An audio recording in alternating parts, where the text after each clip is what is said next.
Hi, welcome back. Domi and I just aired our season 2, episode 2 of Hometown History on Stitching Secret Messages. We are at the Redstone Glen Fiber Art Center here in Newburytown. And Domi and I thought that we would come and interview Sara, because she's our expert on really the fabric arts as they are today. Thank you. I appreciate you guys having me. Yeah, thank you. Yeah, we've never had someone else on the show before. So. Well, thank you. I feel so lucky to be the first. First champagne popper. Local girl gets to be on Hometown interview. Cool. Yeah, this is great. So if you just want to tell our audience who you are and what you do here. Yeah, I'd be happy to. So I started Redstone Glen back in 2016, and I am a weaver by trade.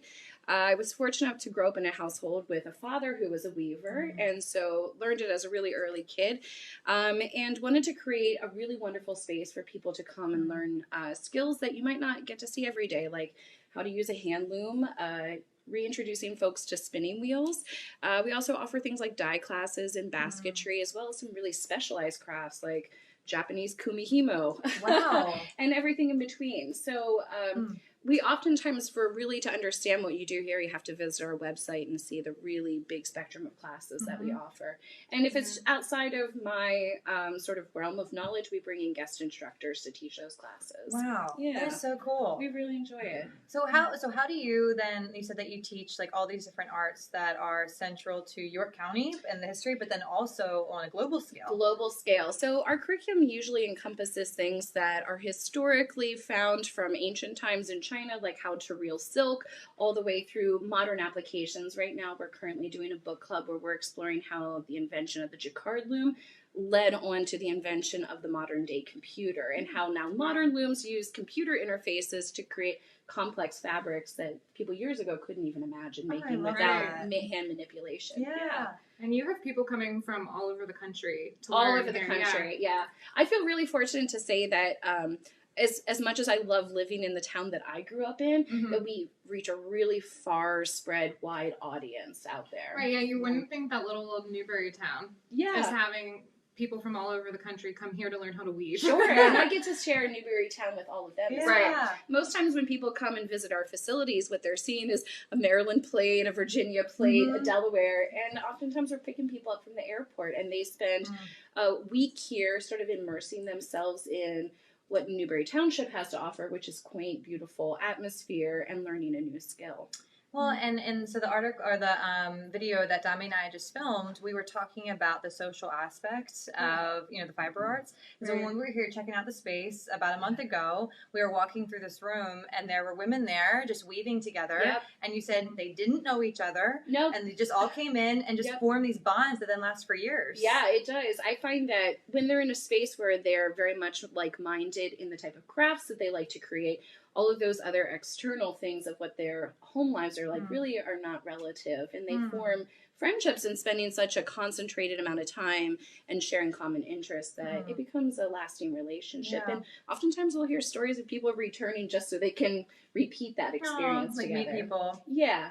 So would you say that's like therapeutic in a way? Oh, totally. In fact, one of the classes that we offer is meditation and weaving, where we look at using something like a tool for kinetic meditation, where the object is not so much the byproduct, but using repetitive motion and mindlessness to get to a different sort of like mental end result. Yeah. So you can look at it from all different ends. As far as demographics go, are you having more women come to the classes, more men? Definitely. Yeah. Definitely. Historically, it was interesting listening to your last broadcast because we were talking about women in fiber arts, but here historically it was a man's job. Okay. But post World War II, it really had this resurgence of crafts in all types of industries, including weaving, and it was a really tricky time because we're talking right past the post-industrial revolution where people didn't have to weave at home anymore, but now they're doing it for joy or pleasure or saving money as well. Right. I remember I learned how to knit, not only because I wanted to be self-sufficient and learn a skill, but also because I wanted an excuse to binge watch TV.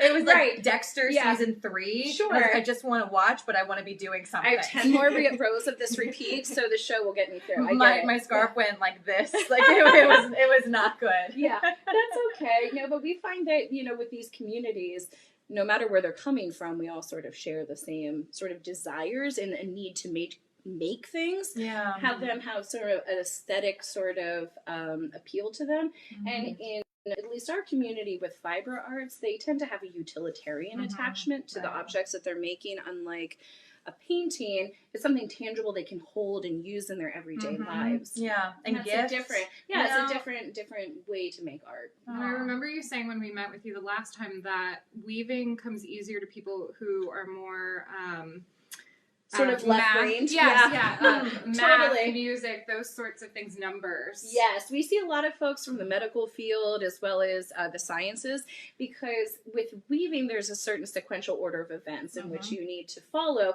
in order to get to the end result. There's math involved and planning, and then the execution comes into place, unlike a blank canvas that you have to fill with something beautiful. Yeah, because we talked about the quilts, and especially in York County, they were literally called crazy quilts. Yeah. Sure. Use it up, fill the space, and nothing is left behind. Yeah, right. Are there any crazy woven? Oh, totally, absolutely. Yeah. So within the weaving umbrella, I would say that there are people that resonate on both ends of the spectrum, of those that really enjoy a white warp and playing around with all the different combinations of pattern and structure. And other folks, they really like to keep the variables simple.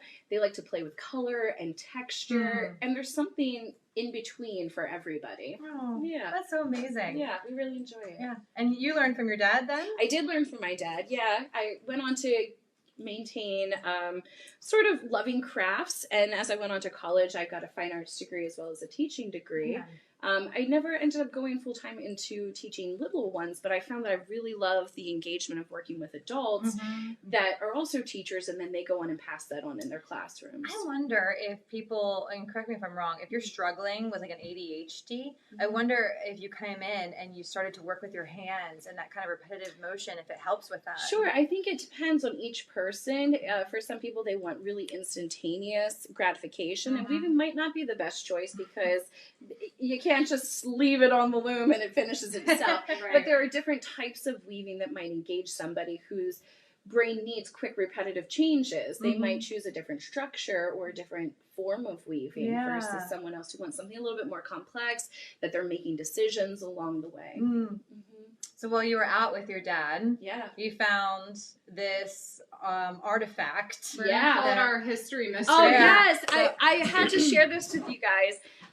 This was actually obtained down at the York County Antique Show, which is at the York County Fairgrounds. But a number of years ago, my dad and I were down there talking with an antique dealer, and I see his eyes just start bulging. And he's trying to like maintain his composure, not to give it away to the dealer. And if you know your dad, he's very expressive. Very expressive. And so he's like itching, and I'm thinking, what is he seeing? And he pulls this down, and it's labeled wooden tool, right? And for most people, if anyone knows what this is, comment. Give us your guesses, because we guessed and we had no idea. So I want to see how smart the York Countyans. Yeah, so this is a really interesting tool. It's what we call a heddle jig. And what this would have been done is used on one of those big barn frame looms that you might see at historic sites that basically take up a room. Right. But this would have been designed so that the weaver could create something called a heddle for themselves, which is this cotton string that you see here. Well, the jig allowed the weaver to take a piece of string and fold it down on the jig, knot it, push it down, knot it, push it down. And then what he's got is hundreds of uniformly created heddles that will all lift the threads at the same rate. So it really, and what I love about this tool is if you use it, you know all the different features. Like, he would have wrapped his yarn around here and cut through it with his knife. So every single string would have been the same size thread. So it's a jig inside of a jig for another very specific purpose. Yes. And you can see that was used. Oh yeah, it was used hard. Yeah, but I love that the fact that it was like hand pinned down here at the bottom. It has all these nice. Somebody probably went out to their barn and said, "This'll work." And now is this a tool that is now obsolete in the weaving world? Yeah, it is. So now we have commercially produced heddles that we just call up and say, "I need 100 or 500," and they're all and they tend to be made out of things like polyester because they're hard wearing. Right. The color won't come off on your warp, things like that. Yeah. We sort of take everything and we improve upon it through history, but it's nice to see those echoes still there. And it's still useful. So we're nearing the end of our time. Yeah. If there is one misconception about the weaving arts, what would you want our viewers to walk away with knowing? So I think that when we have discussions about weaving, it's with the understanding that this is still a very active thing going on. And if you look around your communities and you ask someone, most likely you will find a weaver within your community.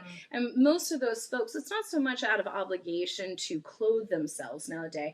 It's keeping a connection to those traditions, but it's also having that the ability to make and create for yourself and feel the independence. I can vibe with that. Yeah, that independence, and also just having sort of an outlet for your creativity that has a bit more control to it. Yeah, exactly. Well, thank you so much. Oh, it's been a pleasure. Thank you so much. You're an amazing first guest. Yeah, good. And Sarah was helping us with our eCam, our new system. If anybody noticed beforehand, so special shout out. Guest, IT tech, moral support, asking if we want tea. Cool. All right, good. Congratulations, girls. Keep doing a good job. Thank you. We appreciate it. See you guys.